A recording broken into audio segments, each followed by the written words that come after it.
こんにちは。ついにあと2週間で世界一周に出発します。ようやく荷物もこうして揃ってきたので、今日は世界一周に持っていく持ち物をご紹介します。かれこれ1年くらい前から YouTube やブログなどを参考にしながら持ち物を調べてきました。でそれにプラスしてこれまで40カ国ほど旅行してきた経験から本当に必要なものを厳選しました。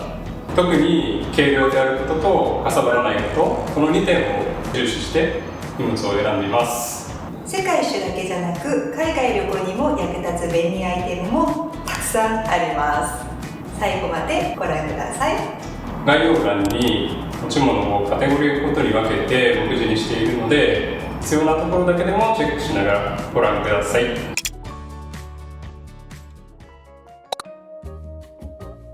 まず前提として、私たちはバックパックではなくてこのスーツケースで世界一周をします。世界一周としますとバックパッカーのイメージが強いんですが、私たちの体力を考えるとバックパックを背負って長時間歩くのは正直厳しいかなと思いました。しかも私たちの旅のスタイルが暮らすように旅する感じで長期滞在する予定なんですね。ですのでバックパックじゃなくて最終的にスーツケースにすることにしました。でスーツケースはこの2つを持っていきます。でどちらもサイズが70リットル前後のスーツケースになります。この前に、これより一回り大きい100リットルのスーツケースでイタリアを旅行したんですけれども、で鉄道に乗った時にその鉄道の通路が結構狭くて、これをゴロゴロ動かすのが本当に大変だったことがあります。しかもまずは席の上の荷物棚にも置けなくて困ったので、今回は、ある程度容量がありつつもかつ移動しやすいこの60から70リットル前後のスーツケースにしました。キャリーケースと別にリュックは香港のブランドノルディースのバッグを持っていきます。見た目も可愛くて中の収納スペースやポケットが旅行に最適なんです。しかも貴重品を入れられる隠しポケットやキャリーケースにかけられる機能性もバッチリです。すごく気に入ってます。サブバッグとしては、普段から愛用しているこのセイファスのボディバッグを持っていきます。このバッグは、世界一周経験者で今はトラベルライターとして活躍されているさきこさんがインスタで紹介されていたもので、この、スタイリッシュなデザインが気に入っているっていうところと、かつ収納力も結構抜群で、こんな感じで 500ml のペットボトルも簡単に入りますし、傘とかもこんな感じに入れても他にもまだ物が入れられるぐらい収納力がいいバッグになっています。防犯面というところで言えば、中にこんな感じでスキミング防止用のポケットがあるので、ここにクレジットカードとか入れておけば、セキュリティという面でも安心して使えます。これも世界一周の街歩き用として、使おうと思っています。それから、衣類なんですが、こんな感じの圧縮バッグに入れています。で、ビニールタイプの圧縮袋とかもあると思うんですけれども、個人的にこうやってじーっと閉めて空気を抜く作業がちょっと面倒くさくて苦手なので、私たちはこういう圧縮バッグを持っていきます。衣類はこの中に T シャツが6枚、長袖シャツが2枚、半ズボンが4枚、長ズボンが2枚、他にはパジャマや運動着、あとはワークマンの水陸両用パンツとかも入れています。私の場合には T シャツ3枚、シャツ3枚、半ズボン4枚、長ズボン2枚、運動着1枚、水着1枚、ヨガ用2枚、パジャマ1枚を持っていきます。だいたい1週間程度洗濯ができなくても困らない程度準備していく予定で、今回世界一周はエアビーとかで長期に滞在することがメインになるんですけれども、ホテルに泊まりながら観光して移動する、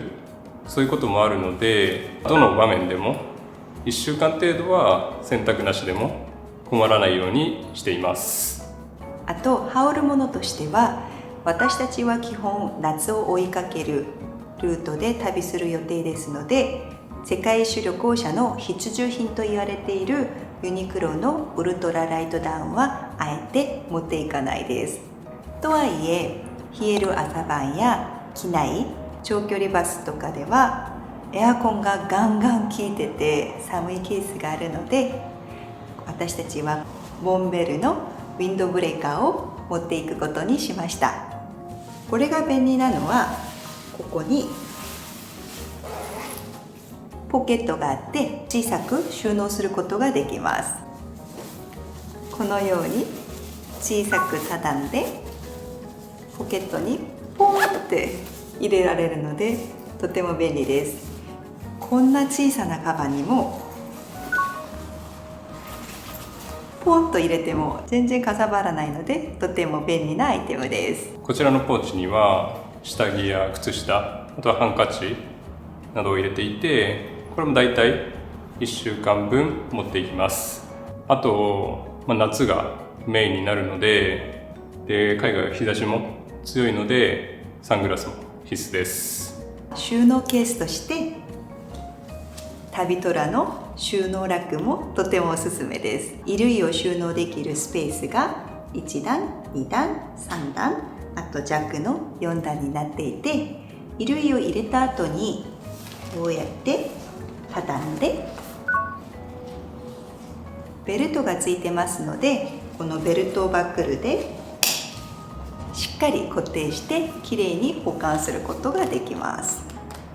あと宿に着いたらスーツケースからそのまま取り出して広げて吊るしてそのまま使えるからとっても便利です。私たちはズボンや襟付きのシャツ系を入れて使う予定です。衣類を畳まずにかけたい時にはこの携帯ハンガーを使います。とても軽量でこうやって広げるとじゃーん、ハンガー式になってて滑り止めがあるから衣類をしっかり固定することができます。また使わない時にはそのまま折りたためて持ち運びにもとても便利です。靴についてはこの3種類を持っていきます。まずはこの何年も愛用しているテバのハリケーンのスポーツサンダルを持っていきます。今こうして履いているのも使い古したテバなんですけれども、世界一周用に新しく購入しました。で、これサンダルではあるんですけれども、何時間これで歩いても疲れないので非常に気に入っていて、基本夏を追いかけるように回っていくので、このサンダルがメインになってくると思います。一応シューズとしてはこのニューバランスのウォーキング用の軽量な靴を持っていく予定です。とにかく軽量で、それでいてクッション性が非常にあるので足の負担が軽減できるっていったところと、あとはすごい通気性がいいので、蒸れにくいといった点はいいんですけれども、その反面防水面であったり、あとは悪路や岩場といったところにはちょっと不向きで、トレッキングとかをメインで考えている方はモトコアテックスの素材の靴を選んだ方が無難かと思います。もう一つはこのアクアシューズです。基本海に行く時に使うものですが、これは水陸両用なので宿についているジムで軽い運動をする時に使おうと思って持っていきます。もちろんジム専用のランニングシューズを持っていくと一番いいですが、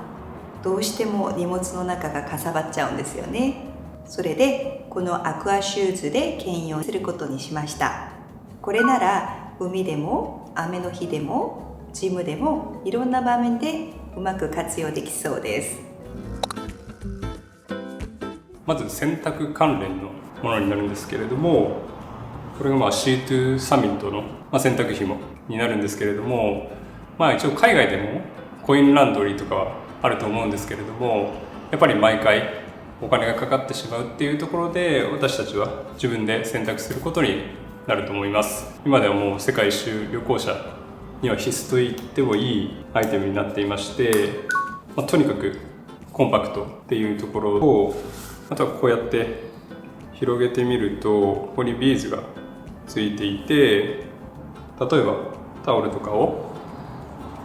こんな感じにビーズで挟めば、洗濯バサミがなくても干すことができます。あと長さも調整することができるので、例えば、部屋の中でもカーテンレールであったり、あとはドアの取っ手、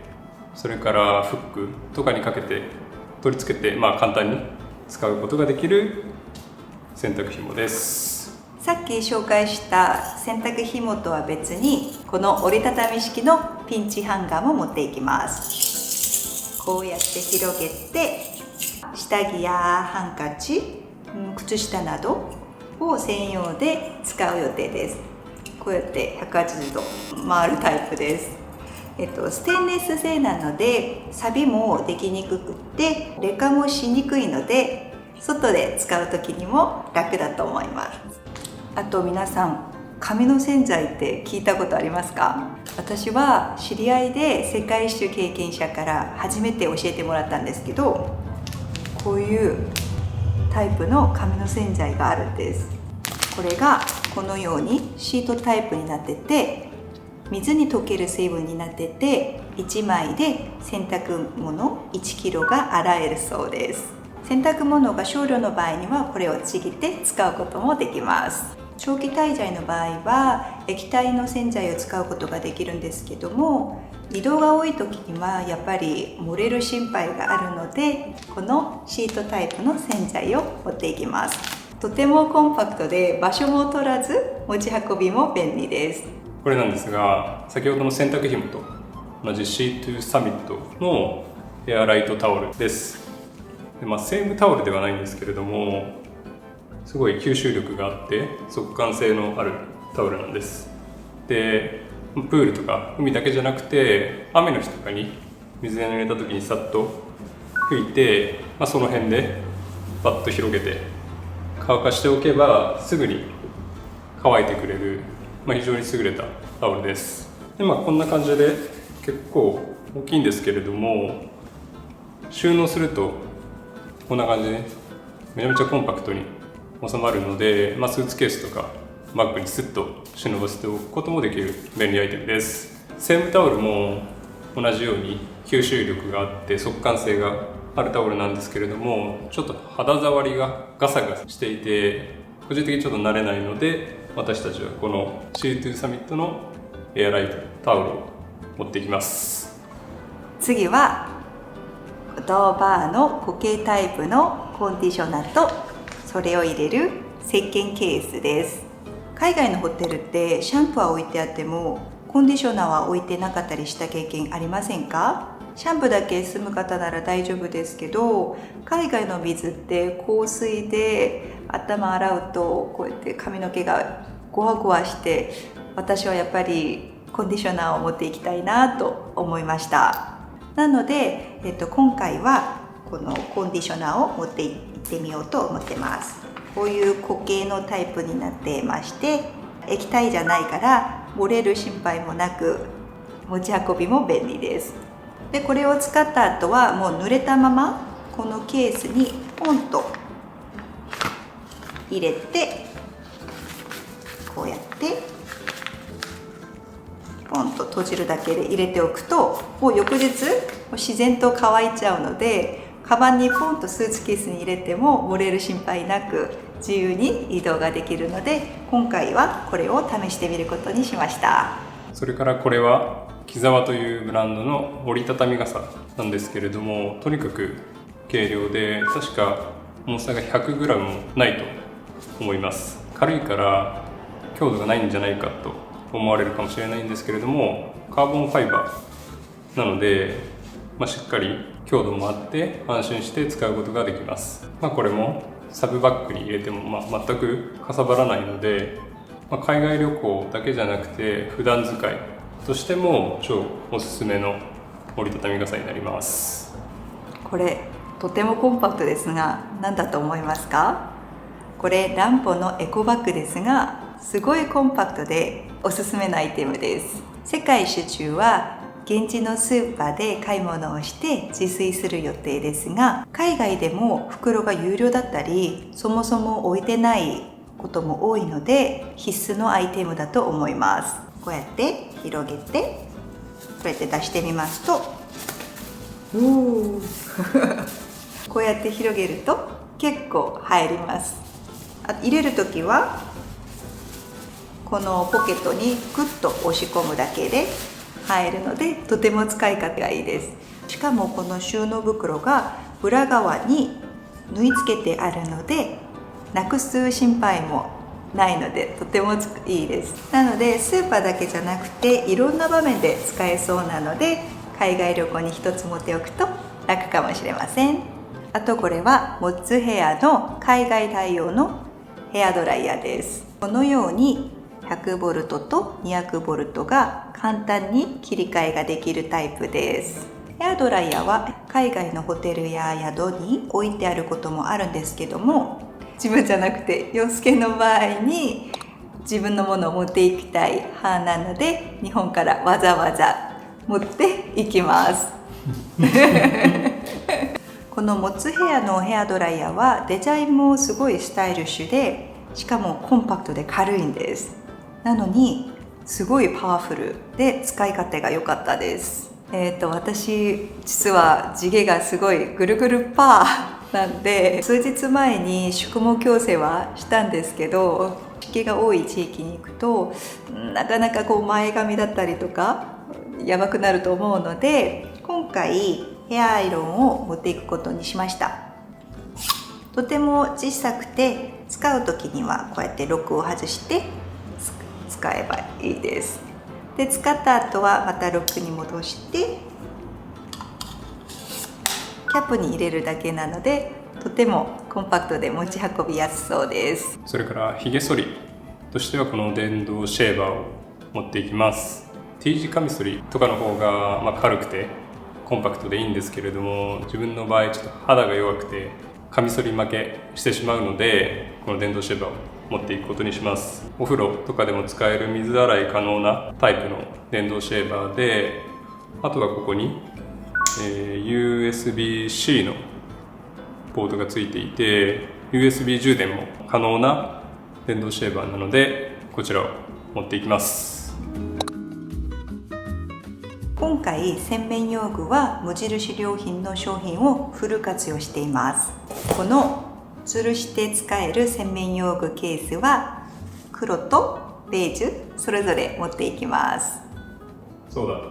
最近無印に行った時にこのベージュのケースが490円で売られていたので、買いたい方は今が買い時です。はい、お見逃しなく。実際国内旅行や韓国旅行に使ってみたんですけど、とても使いやすくて、このようにもうホテルに着いた瞬間バスルームなどにポンとこうやって吊るして使えますし、ポケットがたくさんあります。ここにもありますし、この中にもあって、私はコットンなど入れてるんですけど、あとこっちにも入れられて、後ろもあって、こうやってマスクパックを入れることができます。中にはこうやってバンドがしっかり固定してくれてるので、液体がこぼれる心配もなく、とても安心して使うことができます。このように必要なものを全部入れて一括で収納できるから、とっても使い勝手のいいケースでおすすめです。さらにこうやって自立もできるので、そのまま置いて使うこともできます。洗顔フォームは2人で共用にして使う予定なんですが、今回この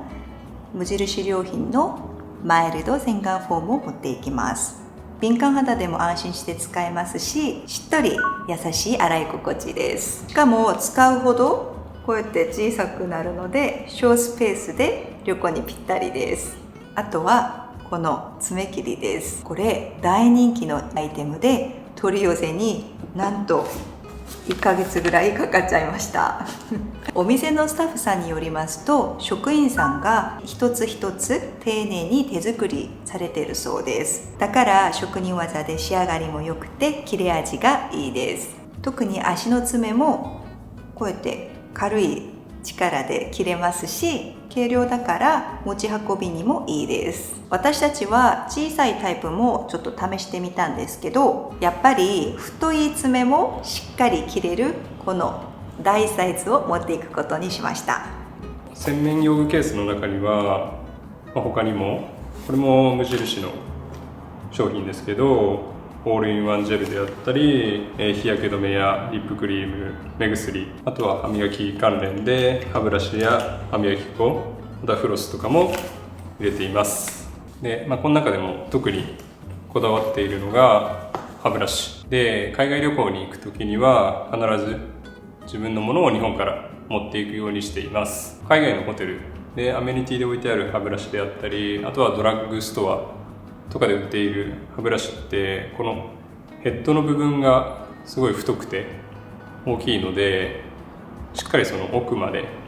磨けないっていうことが結構ありました。特にこのヘッドがコンパクトなクリニカの歯ブラシを愛用しているので、世界一周にもこれを持っていきます。長期旅行になるので、今回は予備で結構持っていく予定です。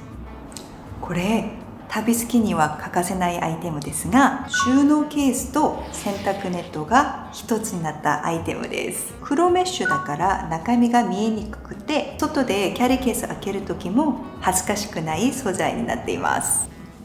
これが広げた状態なんですが、中に衣類を入れて、もうキャリーケースにそのまま入れて、で宿に着いたらこのままだけにポンと入れるだけなので、洗濯の手間も一気に減らせちゃいます。海外の洗濯機って、私がマレーシアに住んだ時もそうだったんですけど、すごいパワフルで服がすぐ傷んじゃうこともあるんですよね。でもこれがあると心配がいらなくなるので、とってもいいです。あと帽子はどの服でも合わせやすいこのキャップを持っていくことにしました。 UPF50 プラスで紫外線をしっかりとカットしてくれるのがポイントです。このようにつばの長さや深さもちょうどよくて、どこでも合わせやすいです。これも品切れで取り寄せに1ヶ月ほどかかった紙アイテムです。シリコンマルチバンド、このようにすごい伸びる素材になってて、輪ゴムより丈夫だから充電コードやお菓子袋をこの1本で簡単にまとめられちゃいます。旅先で食材を袋止めしたり、またしかもこれがマイナス20度から150度まで対応しているので、冷凍庫の中でも有線でも使えて、とても使い勝手のいいアイテムです。まずパソコンはこの MacBook Air M2 を各自それぞれ持っていきます。で、今最新だと M4 とかになるので、2世代前のものになりますが、今のところ YouTube 動画の編集とかもストレスなくできているので、これで問題ないかと思っています。あとこのトムトックのパソコンケースですが、中がこんな感じにクッション性がある素材でできているので、耐久性もあって、あとこのフロントの部分にはポケットがついているので、そこにケーブルであったり、あとはマウスなども入れられるので、持ち運びにも非常に便利なアイテムです。あとそれから、これがもうかれこれ 4,5 年使っているんですが、この iPad を持っていきます。おそらく Netflix を見たり YouTube を見たりするときに使います。あと充電器やケーブル類、自分はこの CIO という日本のメーカーのものが軽量コンパクトで、あとデザインも自分好みなので愛用しています。充電器がこのノバポートトリオ2というものを使ってまして、これはUSB-C が2つに USB-A が1つの3ポートある充電器で、超コンパクトなサイズ感なんですけれども、 MacBook Air、タブレット、スマホの3台を同時に充電できるほどの高出力な充電器で普段から愛用しています。本当に卵ぐらいのサイズ感で、ポケットとかあとポーチとかにも軽く入れられるので、旅行に最適な充電器だと思います。でこれがスマートコビープロスリムというモバイルバッテリーで、これも USB-C が2ポートで USB-A が1ポートの3ポートあって、確か出力が 30W 以上のモバイルバッテリーの中では最も薄いタイプのモバイルバッテリーらしいです。容量も1万 mAh あるので MacBook Air などでもこのモバイルバッテリーで普通に充電できるので、普段外出するときには必ず持っていく必需品です。 CIO 続きでこの USB-C、USB-C のスパイラルケーブルを持っていきます。これ結構気に入っているアイテムで、このケーブルは磁石素材になっているので、こんな感じにくるっとケーブルがまとまるので、普段机の上とかがケーブルでごちゃごちゃしがちになると思うんですけれども、これであれば、こんな感じにコンパクトにケーブルがまとまってくれるので、普段使いにも結構おすすめなケーブルです。それからこれは CIO ではないんですけれども、これはアンカーのケーブルで USB-A というライトニングのケーブルになります。最近は USB-C が一般的になりつつあると思うんですけれども、まだ海外の空港とか、あとは飛行機の機内、それからバスの中っていうのはこの USB-A のタイプがまだ主流なので、こういうケーブルが一つあると何かと重宝するかと思います。でこれもアンカーのケーブルで、これは USB-C、USB-C のケーブルなんですけれども、こういうシリコン素材のケーブルも持っていこうと思います。でシリコン素材なのですごい滑らかで絡まりづらいっていうところがまず良くて、で特に使っているとこの部分が結構傷んで断線してしまうっていうことがよくあると思うんですけれども、この素材だと変に型がつくことがないので、耐久性という面でも非常にいいケーブルなので、このアンカーのケーブルも持っていきます。それからこれが電源タップ延長コードなんですけれども、海外のホテルってコンセントが結構変な遠い位置にあることが多いので、個人的にはこの延長コードは海外旅行にマストアイテムです。海外旅行に持っていく延長コードについては、自分の経験上2つほど確認しておくべきポイントがあって、まずは延長コードのこの長さです。で、先ほども少し触れたんですけれども、そのコンセントの位置がベッドの裏側であったり、あとは壁の少し高い位置にあるなど、結構微妙な位置にあることが多いので、できれば長さが 1.5 メートルとか、2メートルほどある延長コードであるとより使い勝手がいいと思います。2つ目が、プラグの形状で、例えばこういう固定式のプラグよりもプラグが曲がるようなタイプのものがより良いと思います。というのも、やっぱコンセントがベッドの裏の隙間であったり、ソファーの後ろといった狭い場所にあることがあるので、固定式よりもやっぱこんな感じに曲がるタイプの方がプラグを差し込みやすくなるのでいいと思います。あとはこの YouTube の動画編集のためのアクセサリー類ですが、このめっちゃコンパクトなデータ保管用の SSD や、あとはカメラのデータをパソコンに取り込むためのカードリーダー、こんな感じですごいコンパクトなもので一式揃えています。その他にも、編集用のアクセサリーとしては有線のイヤホンであったり、あとは、カメラとか、あとパソコン拭くためのクリーニングクロス、それから、SD カード、予備の SD カードを入れておく SD カードケース、これらも持っていきます。これも海外旅行には必須のアイテムで、変換プラグなんですけれども、世界一周であったりいろんな国に行かれる方は全世界対応のものを持っていかれる方がほとんどだと思いますが、個人的にはこういう単一タイプの変換プラグも結構使えると思っていまして、例えばこういう全世界対応の変換プラグだと横に長い形状をしているので、コンセントに挿した時に、意外とぐらつきやすく不安定なことがありまして、自分の経験だと、夜に充電しておいたと思っていたんですけれども、朝起きてみるとこれが外れてしまっていて、充電できていなかったっていうこともありました。他にもコンセントが丸いくぼみのような中に埋まっているといいますかあって、例えばこっちのこういうごつい全世界対応のプラグだとそもそもそのコンセントに差し込めない、入らないっていうことがありました。なのでこういう単一タイプの小型の変換プラグを一つ持っていくと意外と使えるかもしれません。なので私たちはこういう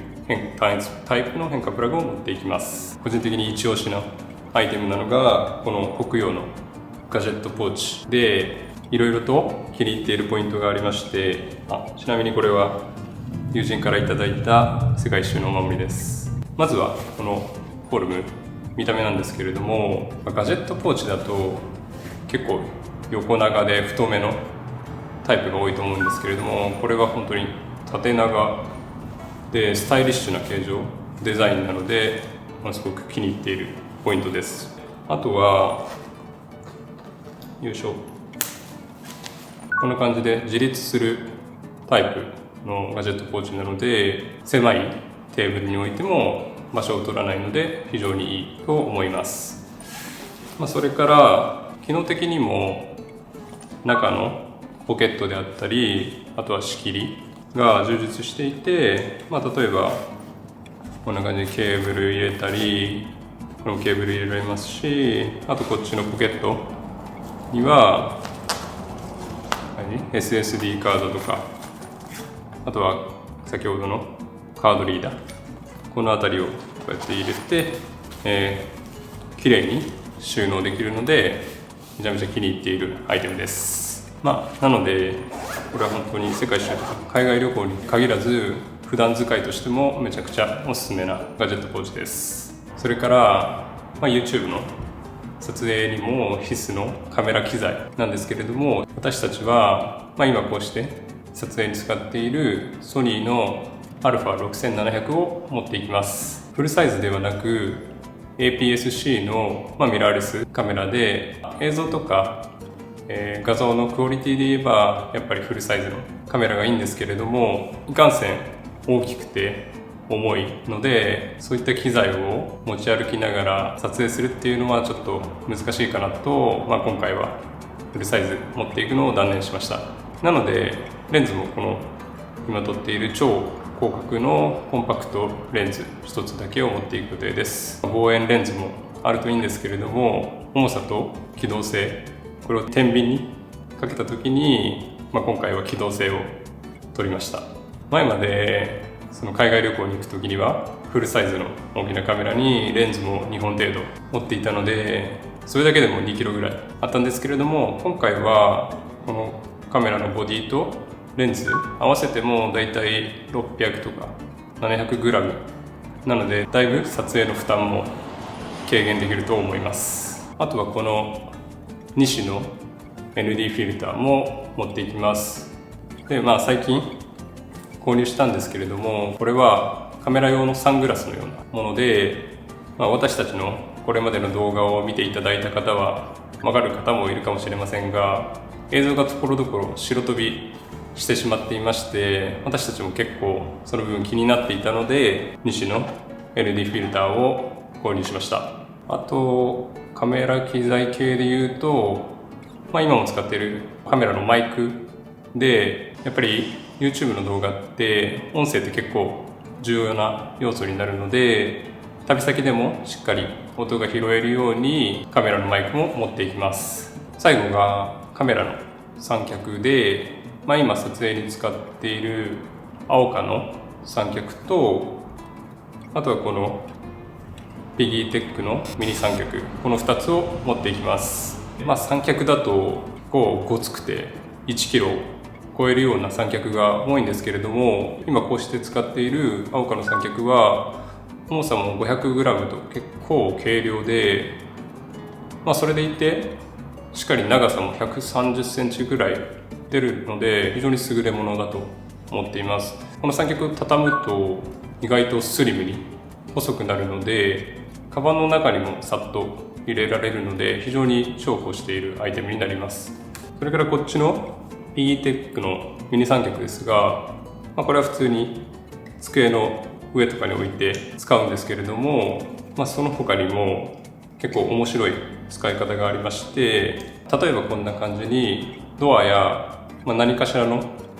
取っ手に引っ掛けた状態で、斜め上からのような映像を撮ることができるので、この三脚もちょっと持っていこうと思っています。貴重品類は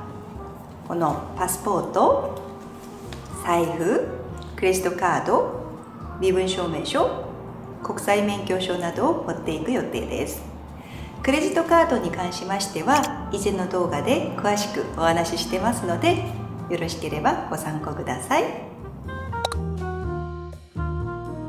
食品券は基本的に現地のスーパーで調達する予定ですが、でも長期旅行だとやっぱり和食や、私の場合には韓国食が恋しくなりますよね。実際世界一周した知り合いからもこれ持っていてよかったよと勧められましたので、かさばらなくて現地で買うと高いものだけ持っていこうと思います。まず最初に勧められたのがこの味噌汁とカレーのルーです。これは絶対外せないなと思って持っていきます。特に海外だとじゃがいもが簡単に手に入ると思うので、このカレーのルーはとても役に立ちそうです。それから現地のじゃがいもを使ってポトフを作りたいので、このキューブタイプのコンソメも持っていきます。それにいろんな料理に使える調味料としてこのチューブタイプのニンニクとコチュジャンも持っていきます。陽介はコチュジャンはいらないって言うんですが、このコチュジャンと現地の食材を使っていろんな料理が作れます。例えばビビンバ、タッカルビ、トッポッキ、チェユクなどいろいろ使えそうなのでコチュジャン3本を持っていくことにしましたこれうまく使えそうです。あとふりかけとしてこののり玉も持っていきます。ピクニックの時にこののり玉を使っておにぎりを作ってみたいと思います。あと皆さんこれご存知ですか？一見ビニール袋のように見えますが、これ冷凍や調理などにも使えるビニールタイプのラップです。ジッパーロックのようにこちらに食材を入れて冷凍庫に入れて保存することもできますし、そのまま熱湯に入れて解凍したり蒸したりすることもできます。あと電子レンジも対応できるんです。 YouTube を見ますとこのアイラップを使ってご飯を炊いたり、あと茶碗蒸しを作ったりすることもできそうで、旅先でこれを使って簡単に調理をしたい時に使ってみようと思ってます。あと宿によってはケトルが置いてあるんですけど、ケトルが少し綺麗じゃなかったりする時もありますよね。その時にもこのアイラップを利用して中に水を入れてお湯を沸かして使ってみようと思います。温度はマイナス30度から120度まで対応できるそうで、いろんな場面でうまく使えそうです。このアイラップまたよかったらおすすめしますね。ここからはちょっと変わった持ち物で個人的な趣味の話になってしまいますが、まずはこの折りたたみ式のアウトドアチェアです。最初に軽量コンパクトで選んでいると言っておきながら、こんなかさばるの持っていくのと、皆さん思われるかと思いますが、どうしても世界一周中にやりたいことがありまして、今回そのエアビーで長期で滞在する予定なんですけれども、その宿にそのバルコニーであったり庭がついているところがありまして、そこでこのチェアに座ってゆったりくつろぎたいという自分の中の夢がありまして、かさばるのは重々承知なんですけれども、これだけは持っていかせてください。それからこれもチェアのお供的なものですが、ウォーターボトルであったり、あとは折りたたみ式のこんなカップ、それからレジャーシートも持っていきます。チェアとセットで、例えばボトルにコーヒーとかを入れて滞在先の公園やビーチに行って、ゆったりチルするっていうのが今回の世界一周の楽しみの一つでもあります。でそれからなんですけど、ちょっとお食事中の方には申し訳ないんですけれども、この携帯ウォシュレットも持っていきます。海外旅行に行く時には毎回欠かせないアイテムになっています。海外では、ウォシュレット付きのホテルっていうのはおそらく日系のホテルとか以外ほぼ見ないので、ウォシュレットが必要な私はいつも持参しています。ちなみにこれは手動のものですが、電動タイプもあるので、もしウォシュレットが必要という方はこういった携帯ウォシュレットを持っていくことをお勧めします。薬は出発までに揃える予定です。もしこういう薬持ってった方がいいよというものがございましたら、コメントにて教えていただけると嬉しいです。はい、以上が世界一周に持っていく持ち物になります。実際には旅のスタイルによって今回紹介したものの中でも使えるものであったり、必要ないものあると思いますので、何か少しでも使えそうなアイテムがあったら、そこだけでも参考にしていただければ嬉しいです。あとこれ持っていくと便利だよっていうアイテムがありましたら、ぜひコメント欄に紹介してください。次は世界一周に出発する動画でお会いしましょう。それではまたね。